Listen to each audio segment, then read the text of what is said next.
അവിടെ B J പിയുടെ ലക്ഷ്യം എന്താ? ബി ജെ പിയുടെ ലക്ഷ്യം ഹിന്ദു വോട്ട് ബേസ് പോവുക. കോൺഗ്രസിലെ ഹിന്ദു വോട്ട് ബേസ് വലിയ തോതിൽ മുമ്പേ നഷ്ടപ്പെട്ടിരിക്കുന്നു. BDJS വന്നു, നായർ വോട്ടുകളിൽ കുറെ പോയി. അങ്ങനെയാണ് കോൺഗ്രസും UDF ദുർബലമായി. പക്ഷേ അവർ തിരിച്ചു വരുന്ന എങ്ങനെയാണ്? CPM-ന്റെ ഹിന്ദു വോട്ട് ബേസിൽ കട്ട് വരും. ഇപ്പൊ കഴക്കൂട്ടത്തായാലും നേമത്തായാലും ചാത്തന്നൂരായാലും ലോക്സഭ തെരഞ്ഞെടുപ്പിലായാലും ഒക്കെ വലിയ തോതിൽ BJP-യിലേക്ക് CPM നിന്ന് വോട്ട് ഒഴുകിക്കൊണ്ടിരിക്കുന്നു. ഇതൊരു സത്യമാണ്. ഇത് മനസ്സിലാക്കാൻ CPM-കാർക്ക് അറിയില്ല. ആ CPM-കാർ ഇപ്പോഴും പറയുന്ന വെള്ളാപ്പള്ളി നടേശൻ വിചാരിച്ചാൽ ഞങ്ങൾക്ക് ഈഴ വോട്ട് കിട്ടുമെന്ന്. ഒരു മാങ്ങാത്തിലും കിട്ടാൻ പോണില്ല. CPM-ന് ഈഴ വോട്ട് കിട്ടാൻ വെള്ളാപ്പള്ളി നടേശൻ എന്ന കോമാളിയുടെ ഒരു സർട്ടിഫിക്കറ്റും വേണ്ട. കാരണം ഈഴ വോട്ടിൽ ബഹുഭൂരിപക്ഷം ഇപ്പോഴും CPM-നൊപ്പമായിരുന്നു. പക്ഷെ അതിൽ ഒരുപാട് വ്യത്യാസം വരുന്നത് രണ്ട് തരത്തിലാണ്. ഒന്ന്, ഇവർ ഇസ്ലാമോഫോബിക് ആക്കും, ഇവരെ ഇസ്ലാം വിരുദ്ധരാക്കും.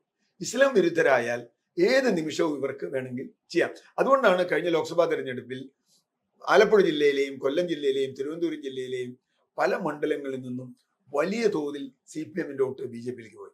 ശോഭാ സുരേന്ദ്രൻ കുറെ വോട്ട് പിടിച്ചത്, അല്ലെങ്കിൽ വി മുരളീധരൻ കഴക്കൂട്ടത്ത് വോട്ട് പിടിച്ചത്, കഴിഞ്ഞ ആറ്റിങ്ങൽ മണ്ഡലത്തിൽ വോട്ട് പിടിച്ചത് ഒക്കെ നമ്മൾ നോക്കിയാൽ വളരെ ക്ലിയർ ആണ് എവിടെ നിന്നാ വോട്ട് പോയി. ആ വോട്ട് നമ്മൾ കഴക്കൂട്ടത്തും തന്നെയാണ് CPM-ന്റെ വോട്ടാണ് നഷ്ടപ്പെട്ടത്. അപ്പൊ അത് വരുമ്പോൾ എന്ത് സംഭവിക്കും? CPM-ന്റെ വോട്ട് നഷ്ടപ്പെട്ടാൽ BJP-യിലേക്ക് പോയാൽ പിന്നെ തിരിച്ചു വരൽ വലിയ. മാത്രമല്ല അവരുടെ LDF-ലെ നേതാക്കൾ തന്നെ തുറന്നു പറഞ്ഞിരിക്കുകയാണ്. അഹമ്മദ് ദേവർകോവിലും അതോടൊപ്പം തന്നെ RJD-യുടെ നേതാവ് വർഗീസ് ജോർജും ഒക്കെ തുറന്നു പറഞ്ഞു. അവർക്ക് പറയേണ്ടി വരും. സത്യസന്ധല്ലേ കാര്യം. അത് പറയുമ്പോൾ അത് അംഗീകരിക്കാൻ, കാരണം CPM-ന് പറ്റാതിരിക്കുന്ന എന്തുകൊണ്ടാ? ഇപ്പോഴും പിണറായി വിജയൻ മഹാനാണ്, അദ്ദേഹം തന്നെ മൂന്നാമതും വരണം, നാലാമതും വരണം എന്ന് പറയുന്ന ഒരാളോട് എങ്ങനെ എതിരിടും? CPM-ന്റെ സംഘടനാ പ്രശ്നം കൂടിയത്. CPM-ൽ പിണറായി വിജയൻ ശരിയാണെന്ന് പറയുന്ന ഒരാളെ എതിർക്കാൻ ആർക്കും പറ്റില്ല. കാരണഭൂതൻ, ലോക ഇതിൽ കമ്മ്യൂണിസ്റ്റിലുണ്ടാക്കിയ ആളെന്നൊക്കെയുള്ള മാതിരിയുള്ള തിരുവാതിരപ്പാട്ട് പോലെയുള്ള സംഗതിയാണ് CPM-ൽ.